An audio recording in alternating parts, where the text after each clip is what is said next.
Previously on Tribunal Justice. You and your husband run horse shows. I put on these shows because we want to help the community. You didn't show up, right? I was very, very sick. She has continually lied to me. And she went off on you. She went ballistic. Yes. Ridiculous. She was pissed.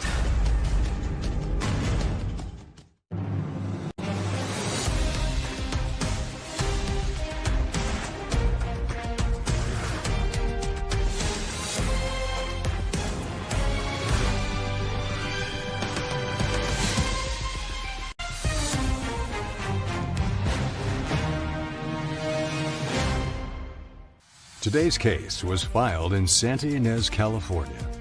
All three of you, nice, smart, business people. You're fighting over $293 and $290. There's a lot more to it because you felt put off. You didn't feel as though your time was being appreciated. You're working at the store one day, you contact the defendant and say, hey, I can't find certain things, can you let me know? And she doesn't respond. So you've been messaging, calling her for 4 hours. You're working at her store. You're trying to make her money. And then finally, at 5:41 that afternoon, she says, sorry, I fell asleep, and then gives you a list of answers about what you were looking for from her. Do you remember that? I have 2 kids. I'm a single parent, and I work another job as well. I'm not saying, listen, I get all that. Sleep. Listen, A lot. I get all that. The text messages, however, made it crystal clear that there were expectations put on the plaintiff and that you were not following through. Even in September, even after all this goes on, she still says if your daughter wants to continue riding, you can. You said, I'm working on it. And then she says to you, I've got to have your entry, please. Capital, please. Per your commitment, I'm holding you a spot. And then at 9 a.m., 2 hours later, you said, I might have to work. There's a history about you scheduling things with her and then canceling. Is that right? Yes, sir. I never committed to the horse show, Your Honor. I just said I was trying to I'm asking do here, it. September. You Yeah, I remember didn't commit. asking that your daughter hold a spot, and then you said you can't make it because you're working. Yeah, I had to get called into my store. Okay. I didn't have someone to cover. I had to work. And I got didn't it. commit to the show. And then she knew moving in, and I have an employee now at my store, and it's a flexible schedule. I told her that. It's not a permanent every Wednesday schedule. I told her that from the beginning. I said, typically Wednesdays are the days that I do need help, but sometimes I have to come in Wednesday because Friday afternoon, my daughter needs me, and I have to change my schedule. Okay, so and then I need you Friday. Did you forget your acknowledgement and admission a few moments ago where you said the reason on June 1st that you pretty much told her, hey, don't bother coming in today, was because of the conversation that you had with your mother No, I remember about May 31st? I didn't know how to react because I have had issues with Carol in the past. And to be honest, how she treated my mother, who did let her know that her guy was stuck in a ditch and had no reception, which is why he did not make it on time. She let Carol know that. And what happened, and Carol has also done this to me as well in the past for other issues, that I was afraid to have her in my store, and I needed to figure out how to handle it because I have a lot on my plate, and I can't have an explosive personality in my store and around me. And it was my fault. I shouldn't have tried to sign up for the last show. I knew something was gonna happen, which is why I did not scratch ahead of time.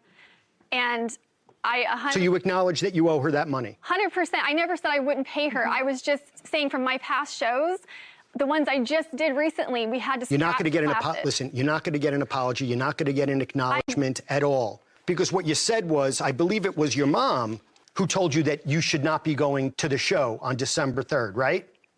I'm an avid equestrian, and I hate canceling because of sickness. And I was trying so hard to make it. And she took one look at me, and she's well, like, let me ask you this "What are you again, doing?" and before I stop, you say you were so sick, right? Yeah. And you've said no less than 20 times how sick you were. Yeah. You know that was the gravamen of this case.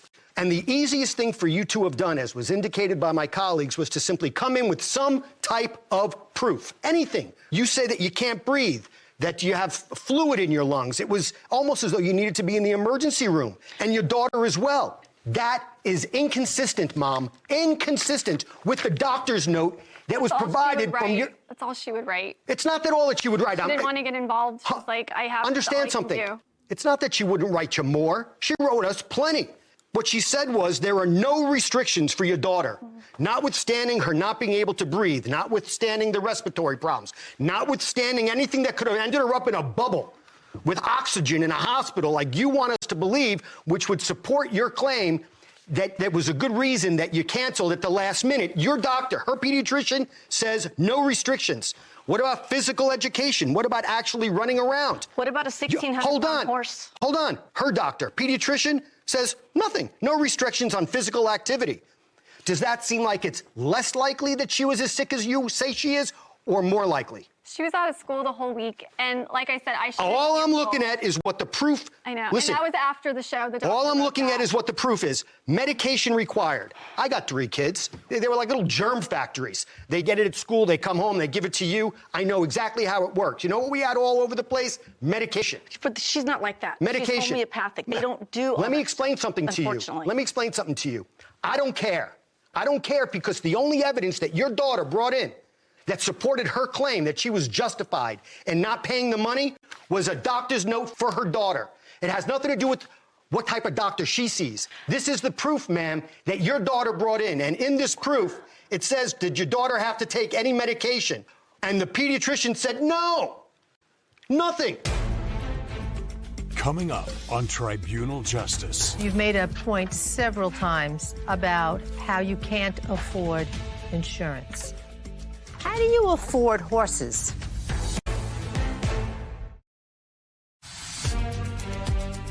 Horse event organizer Carol Bennett is suing Christina Ciaccio for an unpaid $290 horse competition entry fee.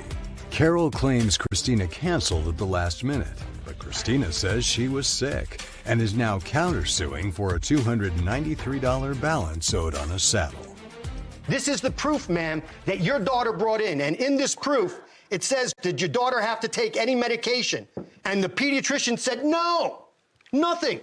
That most certainly doesn't sound like to me that the child was nearly as sick as the 2 of you want us to believe. And here's what happens. When you lie about one thing, then it makes me wonder what else you lying about. Can I be called upon? Because I feel like I was brought here. Yeah, absolutely. And I've not been able to say one word. And I sure do. I believe all this is all out of context because I offered to pay for the horse show. Okay, she said she wanted to go to this horse show, and I said you should not be going with Carol. They don't get along. I've already had my run-ins with her, and I'm a very responsible woman. I was on a plane to San Francisco. She knew that. My contractor was supposed to go there. He couldn't make it. I told her. She blew up, okay? And I was shaking. That's over with.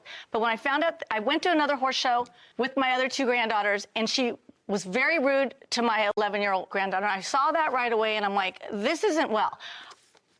I'm an equestrian. I show all over the country. I've been to all the horse shows. I've scratched classes 20 minutes prior. I came down with hay fever, throwing up, diarrhea, whatever. And you know what?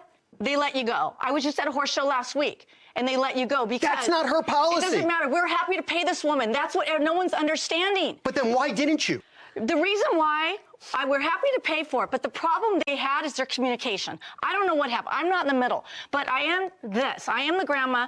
My granddaughter was very sick. I didn't want her riding a 1,200-pound animal who is basically green. He's not trained in dressage. My daughter was supposed to ride this horse. She couldn't get up at 5 a.m. to get the horse to the trailer. Granted, yes, maybe their communication is completely off. Obviously, we all see that. But don't tell me I'm a liar. I'm not a part of this. All I didn't am say, is... First, ma'am, let me explain something. You came in to support your daughter's case. You knew that your daughter was coming in with absolutely no evidence, zero. They don't go to the doctors. Okay. Okay? I got it. She doesn't have health insurance. I can't. But all I know is my granddaughter was very sick. I told her she has to get her to the doctors. She was very sick. Stop saying your granddaughter was very sick. You could say it 1,000 times. I can't take her to the It is doctor. not going to change what the pediatrician said. Nothing was wrong with her. Nothing. Zero. So you could say it 10,000 times, it still doesn't make a difference. I have nothing further. I think Judge Levy was right to point out that there is such an emotional undercurrent here that this case is about way more than the 290 and the 293. But I want to get my head around the bases for those claims for relief. Now, you are suing her for $290 because you say that's the amount that she owes you for the class, and that includes office fees. In your text messages, Ms. Chacho, you indicated that you were willing to pay the $90 office fee. I did pay it. But you continued to dispute your liability for the $200 because you didn't show up. Yes. And you paid that $90. Paid the $90. Did you receive the $90? I just got it yesterday and I didn't Okay, cash so it. then, so we're amending your request for relief to $200 from the $290. With respect to the $293 that you claim she owes you for the saddle, now your accounting firm's spreadsheet indicated that the sales tax was only $93 and that she paid you $1,200. The checks added up to $1,000. The checks added up to $1,000, but the issue that I have with that interpretation, because I can do the math, it says $293, but in the text exchanges between the two of you, you were asking her for the tax. You weren't asking her for $293. So, you were saying you owe me another $93. Correct. So the fact that you're missing it doesn't mean she didn't pay it. That's for sure. Right. We don't have it though. It wasn't cashed. So Maybe Carol can look at the I don't know if Carol left it. No. Hold on, everybody. I think that I'm going to be finished here and let all of you do some meditation. I don't I have a blame you. question. Yeah. Because you've made a point several times about how you can't afford insurance, right? Yeah. I wasn't making enough at my own store, and it's been really hard. How do you afford horses? I know. You have horses, you have saddles, you have rides, you have dressage, you have races, My mom you was have helping, feeding. and I have health insurance now. I had a few tight months with the store not doing very well. And during that time, Mom, I mean, because you really are a hands-on mother, and There's a time where you have to Why let your kids wouldn't grow you- up and let them do but their thing. insurance? I've supported her whole life. shouldn't have bought her a saddle. You should have given I her didn't the buy her a insurance saddle. money. But the thing is I have to step back as a mom. I can't tell her what to do with her horses and her kids. That's not my place. And I have 4 grandkids. Well, There's a time where I have to step back. I get your support my point mom that there's a habit, time when so. you've got to step back. I don't have a choice. But my question to you also is, you didn't want your granddaughter riding a green horse, as you No, said I it. did not want her riding at that show. She wasn't ready. She could have done dressage if she rode it. And but she was too sick. You don't even get on a pony if you're sick, because you can't mentally ride this horse and do what you're supposed to be doing and articulate and be safe. You Okay. have to be safe when you're on these horses. I've had plenty of accidents, okay? Okay, so knowing that to be true, But that she the should whole have issue obviously given her more notice, okay? I wasn't involved in all that. Okay. Okay, she should have given more notice, and we're happy to pay for it. We're fine. We don't need this aggravation. So, but I don't like her so attacking everyone. when we walk out of here, we could say, okay, the two of you in tandem agreed to pay $290. Coming up on Tribunal Justice. I never said I wouldn't pay her. I mean, you said throughout everything you weren't going to pay. Why do you keep doing that? You didn't want to pay it. Why don't you just say it? Stop. Just stop. And I'm just here for support.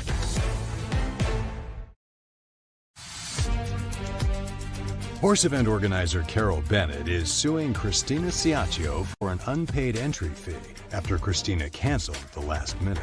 But Christina claims she was too sick to ride and is countersuing for a balance owed on a saddle Carol bought from Christina's store. When we walk out of here, we could say, okay, the two of you in tandem agreed to pay $290. Absolutely. And I never, sorry, 200 is what I would owe her. $200, because you paid the I paid her $90 the 90. that you have. I never said I would I not. haven't cashed it. I mean, you said throughout everything you weren't going to pay. Why do you keep doing that? The same thing you did with the insurance. You keep saying, I never said that. I could read you 10 pages here. sorry, I right misspoke. here. I misspoke. Hey, I'm I'm going to sorry. take you to court. Plus, blah, blah, blah.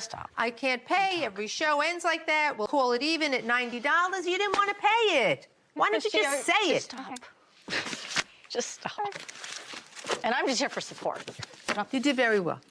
When did you make that last payment? There's a text message where you suggest to her you owe her another $100. Yeah, and I went And through then it. she said that would only be $1,200. So clearly, I know $1,100 was paid. When did you make that She told me $100 payment? I'd have to go back and look.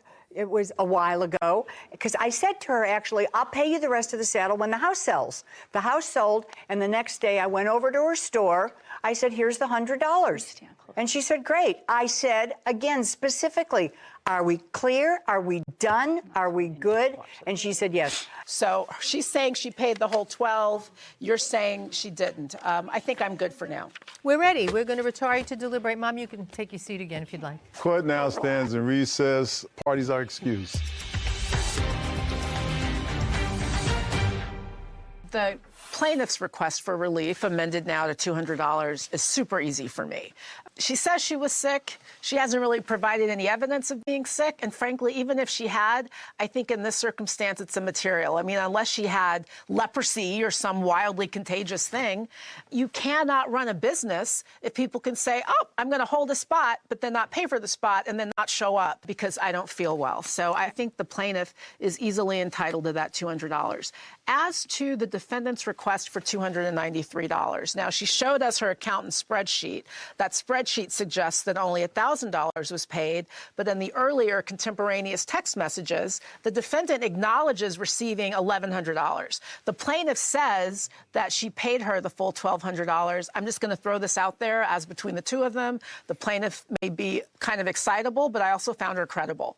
So I'm entitled to credit her for that $1,200 payment, that she owes the defendant $93 in sales tax. The defendant owes the plaintiff $200. We do the math, and that's how I would do the judgment. 100% my judgment of this as well. First of all, I think she put off paying because there's a lot going on here. And there was this back and forth. I almost think that the not showing up, maybe if they didn't have this bad blood, she might have made a better effort to show up or at least put her daughter in the show, but they decided with the mother's help not to do that. And I bet you if she would have paid in advance, she would have shown.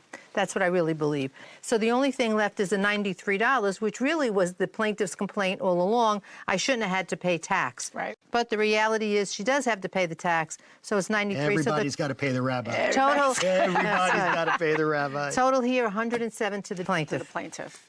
I agree. The aggravation, the agita that all three of them felt for the last 9 months was not worth $107. And I think that if they just would have taken a step back and said, okay, let's try to resolve it amicably, and someone else could have helped them along. But if they couldn't, you come here, we'll do it for you. This is why you should be our group guru. I was going to say, my advice would be don't settle it. Fight it out to the last minute. File in small claims court, and we'll be picking it up. That's my advice to them. We're unanimous. Way to go. That's me. Always thinking of the best. Court is back in session. I remind parties you're still under oath. Thank you, Bird. So, Ms. Bennett, you indicated that you wanted to say something before I render the verdict, and you said it was going to be nice. It is nice. I want you to know that even after the altercation with Working or the mom, Christina and her daughter were always invited to do the next show. I would never penalize a junior that wants to show, or her mother, because that's separate. This is a community, and we support each other in the equine world. And there was no way I was going to punish them because she and I had an altercation. And I think that's a very noble thing to do, because it does bear noting that after all of this drama around the store and the hours, you still signed up for the show. Yes. And I've never ridden dressage. I've ridden a little bit, and it's so relaxing. I feel like you all just need to, get on a horse and then go have a glass of wine and then just let it all wash off. So do that afterwards. But first, with respect to your case in chief, ma'am, you amended your complaint because you acknowledge receiving the $90 from the defendant. And so you're therefore suing her for $200 for the balance of the class. We think she owes you all of that. Whether or not you were sick, somebody else couldn't get that space because she held it for you. It just isn't right. So we're going to make you pay the balance of that $200. With respect to what she owes you for the saddle, now it seems there is some discrepancy because your accounting statement indicates that she only paid $1,000. However, when we look at the contemporaneous text messages, it's clear she paid you more than that. And the dispute was really only over that $93 in tax, which you owe. You got to pay the sales tax. No problem. So when we do the math, judgment is in your favor for $200. Judgment is in your favor for $93. There's an offset there. So the ultimate judgment in this court, and it is a unanimous verdict, is for $107 in favor of the plaintiff. That's our verdict. This case is now concluded. Parties are excused. You may step out. I don't know why she was so angry and abusive about this whole thing. Would you be down here in LA for $290 if it weren't about principle? That's all it is. My granddaughter was very sick. She was very sick, and I'm the one that told them, don't go to the horse show. But don't let her fool you that her daughter is some shrinking violet on a pony. I've seen her ride. We will stick to some more of the rated shows where the management are actually can be held accountable for how they treat people. We're almost done. We're moving to South Carolina anyway. Are you being sued? Let Tribunal Justice decide your case. Find us on social media at Tribunal Justice.